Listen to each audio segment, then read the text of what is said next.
Hello and welcome. I'm Christophe Couvreur, Head of Product at Cerence. With my colleague Vincent Pollet, Head of Applied AI at Cerence, today we'll talk about conversational AI in production cars. I will start with a short introduction about Cerence, which some of you are probably not familiar with. Then our talk will be split in two parts. In the first part, we'll give a short overview of the current state of the art of conversational AI in the car, with their hybrid edge cloud architectures. And in the second part, my colleague Vincent will go into more details on Cerence Reader, an advanced speech synthesis solution that we have just released, and he will describe how it leverages GPUs to deliver high-quality speech to the cars. Cerence was the automotive division of Nuance Communications, one of the pioneers in speech technologies for the last 20 years. We spun off from Nuance on October 1st of last year and have been publicly traded on the Nasdaq since. We are focusing on AI solutions for the automotive industry, and today we're in about 1 out of 2 cars, providing our technologies to all major OEMs and Tier 1 suppliers worldwide. To give you an idea, that's more than 300 million cars equipped with Cerence technologies today. We're essentially a white label voice assistant provider. That means that when you ask a Mercedes to a Mercedes or a BMW to a BMW, it's actually our technology behind the scene providing the responses. Our main product, the Cerence Drive hybrid AI solution, combines multiple interaction technologies: speech recognition, natural language understanding, text-to-speech, handwriting recognition, gesture recognition, signal processing, biometrics, etc., into edge and cloud platforms. And on these platforms, we build vertical domains that combine the edge and cloud technologies into solutions for specific user interactions. For example, entering a destination in a navigation system and providing verbal route guidance, or selecting media in an infotainment system and playing it back. We combine the conversational AI technology with content, acting as a data broker to access the navigation data or the media data. And those domain building blocks can be combined to deliver complete, personalized digital assistance to OEMs. We call this an hybrid AI system because the technology components and the platforms are distributed between the edge and the cloud, operating both embedded and remotely in the cloud. Here is a more detailed diagram showing an end-to-end hybrid interaction. A query by the driver, "What's the weather at my destination tomorrow?" would be first processed locally by speech signal enhancement to remove the noise, sent to the cloud for recognition by speech recognition and natural language understanding. Once the intent has been identified and the context has been taken into account, the location of the car, the destination of the trip, the date of the query, this can be used to fetch the weather information from the relevant databases, and then a suitable response can be generated, a small weather report that can be sent back to the car to be either displayed or played back using TTS to the driver. Other queries, like placing a phone call, call John on his mobile, would be handled completely locally. The speech recognition would happen on the edge, and the system would arbitrate that this query is better served locally and execute it locally. So this is a very important element of those hybrid systems. They are distributed. They can conduct the full stack of operation, speech recognition, NLU, text-to-speech, either locally or in the cloud, and they will be executed locally in the cloud depending on what delivers the best result, the best outcome for the driver. And this has to happen in a seamless manner. The user shouldn't notice if the system is performing the recognition and providing the response locally, or if the request is processed remotely in the cloud before the response is sent back. Such architectures, hybrid architectures, are now becoming the standard for premium voice assistants in the car. The car has moved away from pure cloud-based or pure edge-based system, but instead is offering those best of both worlds hybrid interaction solutions. An example of such hybrid architecture would be the Mercedes MBUX infotainment system that equipped the latest Mercedes S-Class. In fact, the first Mercedes with voice control was introduced in 1996. It was already a S-Class at the time. The system was called Linguatronics, and it offered basic phone control, dialing digit by digit, call 9276, and it ran on dedicated DSP boards. It went through many iterations, and the last version, which you can experience today in the latest S-Class, has a powerful onboard computer with an NVIDIA GPU capable of very advanced graphics and sophisticated HMI interaction, not just conversational AI, but also multimodal touch and gesture interaction. And this system can deliver a lot of capabilities of user experience.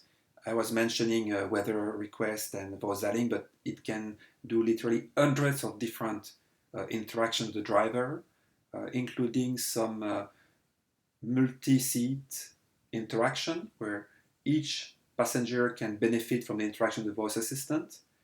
There are multiple microphones in the car distributed in the cabin that allow that multi-seat interaction. The car also has unique use cases deeply integrated with the car functionality that have been built, and it is all built on the hybrid architecture I was just describing earlier. It's arguably the most advanced conversational AI system that can be found in a car today.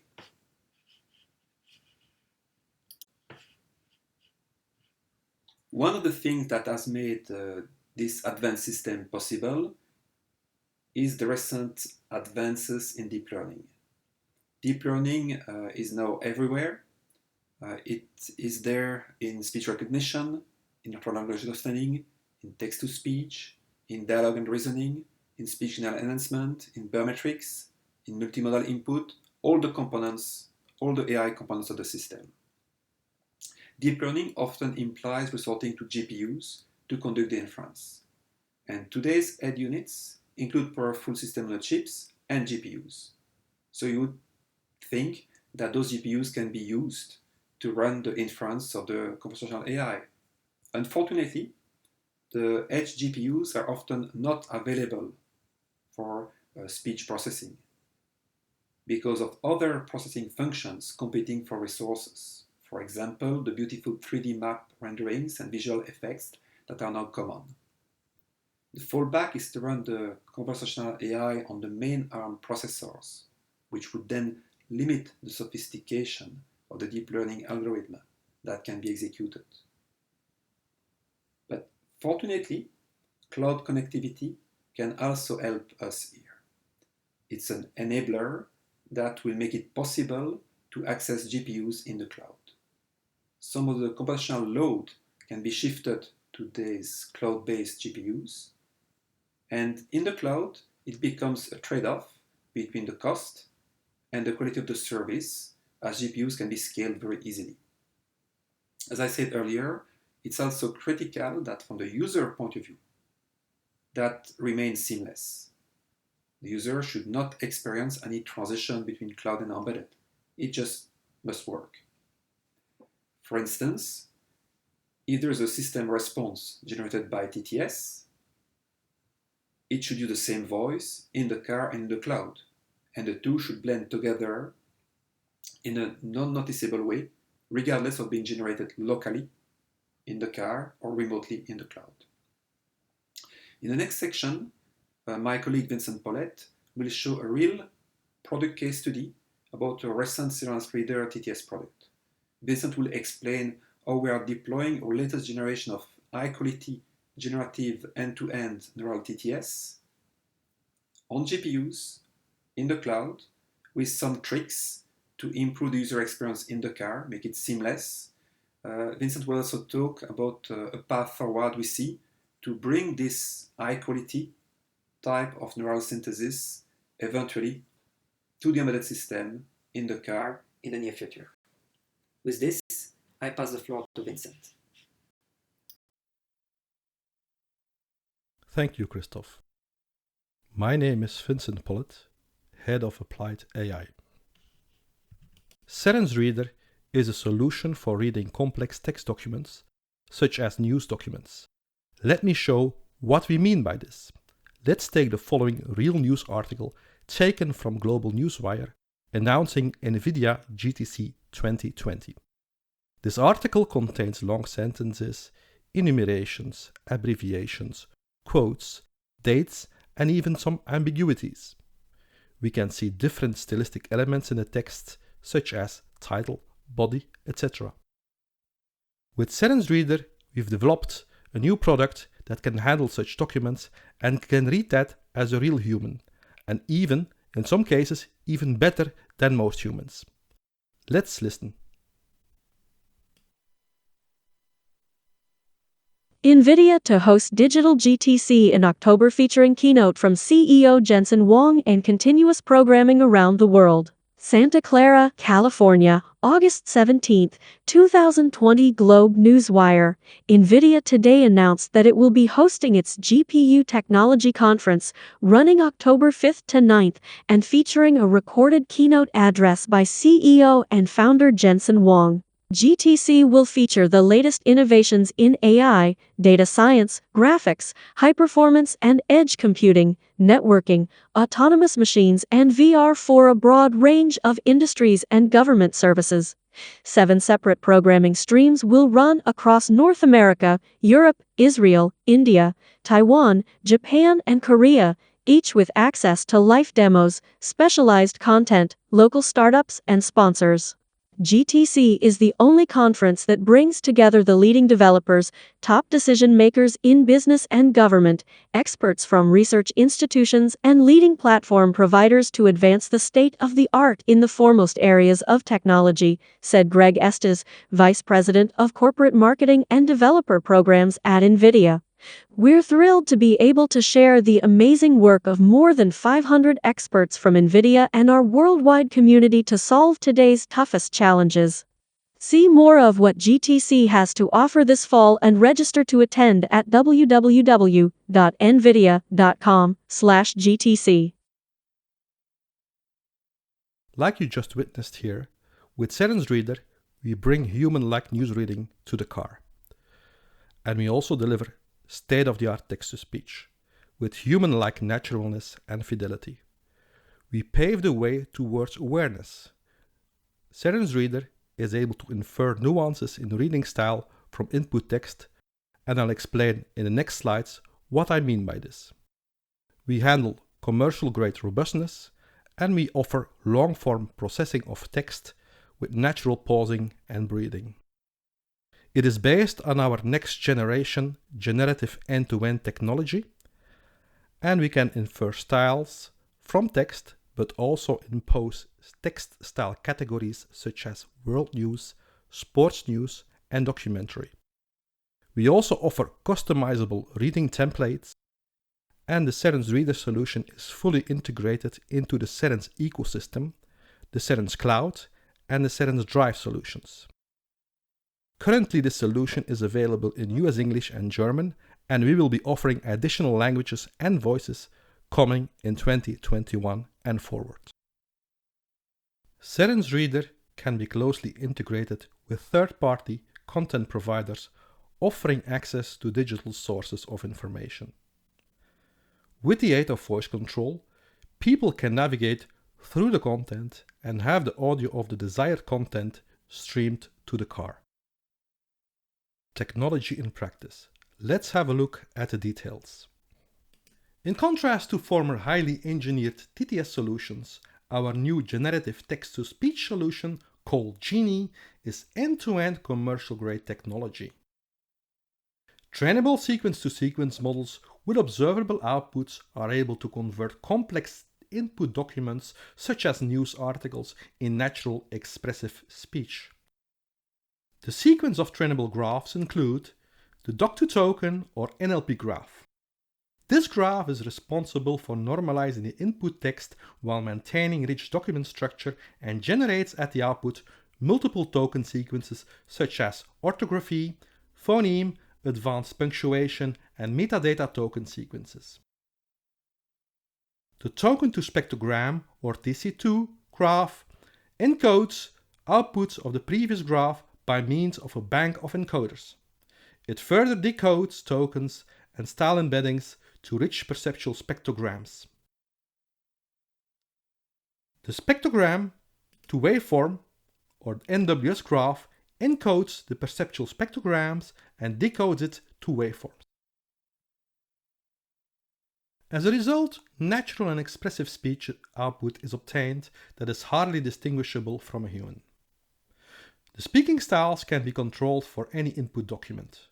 For example, world news, sports news, or nature documentary. But it can also be automatically inferred from the input document. Input styles can either be embedded in a document or derived from the document. These styles are passed through the encoder, leading to natural dynamics and variation within style. Speech acts can be generated, such as news introduction or mezzo, for example, to announce a transition to commercial. These customizable speech acts, also called style templates, overrule the style embeddings and are hence applied as an absolute style. The number of style templates can be customized to match any dialogue situation or desired speech act scenario.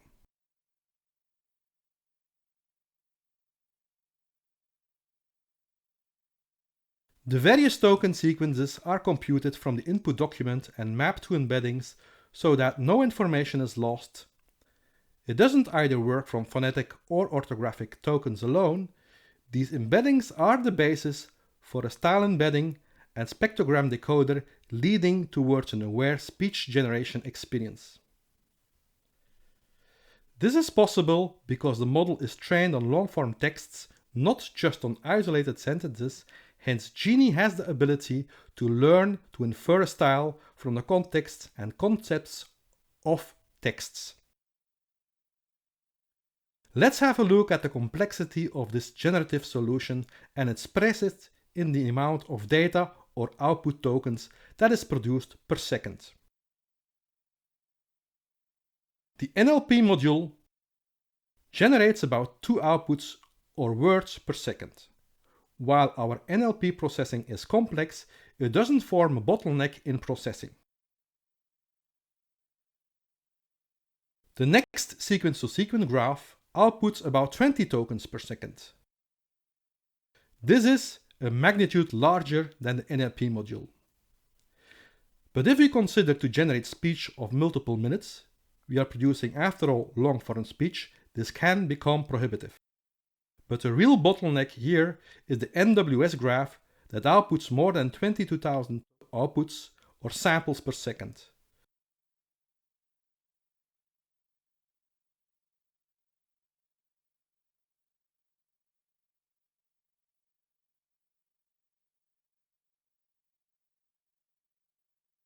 Let's start with a token to spectrogram subgraph. While this runs real time without much optimization efforts, there is another aspect that is important for commercial products. That is, to deliver speech within a certain latency. Users won't wait for several minutes for speech to arrive. Long sequences mean long latencies, yet long sequences are needed to learn the contexts and the concepts of the text. Besides addressing this problem from the algorithmic point of view, we look here what graph optimization can do. Hence, amongst other things, as solution to reduce latency as much as possible, we apply a load balancing strategy between CPU and GPUs, whereby we exploit the GPU mainly on the most expensive and parallelizable parts of the graph. And in parallel, we keep the CPU occupied on small operations and for memory management. While doing so, we gain some insights. We discovered that recurrent operations require a quite high computation and they are ideal to run on the GPU. memory movement operations such as tensor concatenation or gather are usually executed on CPU to avoid bounds on memory transfer between CPU and GPU. Small operations like 1D convolutions should be executed on CPU also for that reason. Our proprietary balancing algorithm uses latency and determines the best mix CPU-GPU execution. As a result, we're able to reduce the latency by more than half compared to unbalanced GPU execution.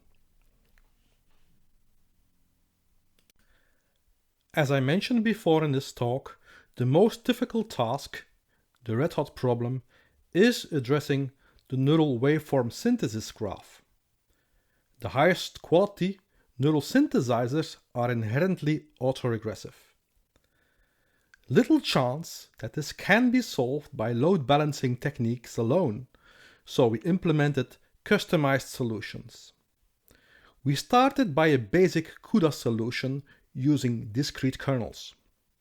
Here, we adopted basic signal precision with kernel fusion, coalescing, avoiding idle threads, etc. However, no real-time performance was achieved. We booked only 2.4 real-time factor. The runtime overhead is dominated mainly by CUDA kernel launches and not the actual combination. Several kernel launches are executed in sequence to generate one single sample output at a time. This autoregressive nature at that fine-grained level limits parallelization. Other researchers looked into other techniques such as non-autoregressive solutions, but at Cerence here, we didn't want to compromise on quality. That led us to explore advanced CUDA. To reduce memory bandwidth bound latency, we adopted persistent kernel execution, CUDA structures, CUDA surfaces. We execute the entire synthesis as a distributed group of sub-execution tasks in a persistent kernel on GPU. The computational demanding tasks are assigned as foreground execution tasks, while others are scheduled as background tasks that prepare data. We created an innovative scheduling mechanism to ensure synchronization and maximum GPU utilization with minimal latency to deliver output samples. To further reduce latency, basically computed bound latency, we introduced channels by leveraging the tensor cores in FP16. Altogether, this advanced CUDA implementation allowed us to reduce the real-time factor from 2.4 to 0.7 with persistent kernel and further to RTF 0.1 or 10 times faster than real time without quality loss. The NWS CUDA encoder. On GPU, the encoder implements upsampling deconvolution and is executed as a sequence of standard CUDA kernels. The padding subsystem is maintained on the host, on CPU. Both upsample subsystem tasks, the sample cycle and the frame cycle, are executed on the GPU device. Now, with the aid of texture memory for read-only operations, surface memory for read-write operations, and 3D thread grids for kernel launches for our convolutions, the input for the decoder is prepared as fast as possible. Persistent memory execution here is not needed, as there is no exchange in data between CPU and GPU. GPU texture and surface memory contains L1 and L2 caches and runs therefore faster than the more often used GPU global memory. An in-depth analysis of the autoregressive decoder layout allows to separate synthesis in foreground executions and background executions, and taking full advantage from the advanced persistent CUDA kernel paradigm. Foreground execution gathers all the recurrent tasks to generate the current speech sample and background. These are the yellow arrows that indicate the inference cycle. Background execution then oversees preparing data for the next incoming synthesis cycle. These are the purple and violet arrows. The persistent kernel introduces a new paradigm to CUDA kernels. In this case, the device takes control during the synthesis all the time, hence avoiding unprofitable operations like reiterated neural network weight updates and host data and commands exchange. Providing the largest amount of device capability to foreground tasks by assigning a number of thread groups paired with our proprietary infra-layer synchronization subsystem enables the execution to break through real-time performance. A couple of more details on our synchronization method. CUDA does not provide native synchronization primitives between thread groups to our required level of detail. Cooperative groups allow only kernel-level control. The persistent thread groups architecture needs robust and reliable synchronization. CUDA atomic native operations are employed to implement the synchronization points. The NWS CUDA synchronization primitives are the fetch that blocks all the thread groups in a set at a given synchronization point, and the commit that contributes to open the related synchronization point. The set of thread groups is controlled by the fetch and the commit related with the layer they are serving at that time. Commands are forwarded when all thread groups in a set reach the synchronization primitive. In the graph, it depicts the synchronization between layers A and B and also shows a different assignment of the number of thread groups for background and foreground execution. The next optimization is the introduction of channels. Operations in specific modules are dominated by so-called affine transforms. This is weight matrix times input vector plus a bias. In single-channel autographic synthesis, this is repeated sequentially to generate just a single waveform. Tensor Core NVIDIA primitives comes to help and allow parallel synthesis up to 16 waveforms. The operation becomes, hence, weight matrix times input matrix plus bias matrix, whereby the bias matrix is a replication of the bias vectors. The overhead due to tensor core management is greatly outweighed by parallel synthesis. Now, how can we deploy Cerence Reader as a scalable and cost-effective solution? End users in the car use a synchronous API for historical and practical reasons.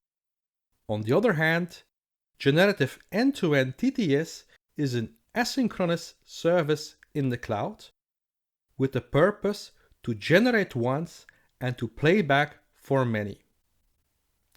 Therefore, GenieTTS is optimized for generating speech from large amounts of long-form text. To satisfy this synchronous API, we implemented a cache mechanism that works as following. Content is pulled from digital content providers, for example, from the digital news provider Reuters. Next, speech is generated by GenieTTS and stored in cache. As a cache front, a fast TTS service in the cloud is foreseen with the same voice. This fast TTS can handle on-demand requests at a lower latency and quality. The on-demand requests are then appended in bulk to the content to be generated by the GenieTTS. To overcome connectivity problems, the Edge TTS on the client side can handle local and low latency interactions with the same voice. Conclusions. In this talk, we demonstrated that complex, fine-grained, autoregressive neural nets can run on NVIDIA Volta GPUs in a commercial setting. Autoregressive structures that were prohibitive for parallel execution on GPUs have been addressed and deliver state-of-the-art quality for advanced speech synthesis. Smart hosting architectures with caching can deliver a low latency, high-quality end-user experience in a cloud setup. Next, towards improved execution on edge devices and on-demand synthesis, research is ongoing on alternative, lighter, non-autoregressive graphs. For example, using model distillation, the latest flows in GANs, and so on.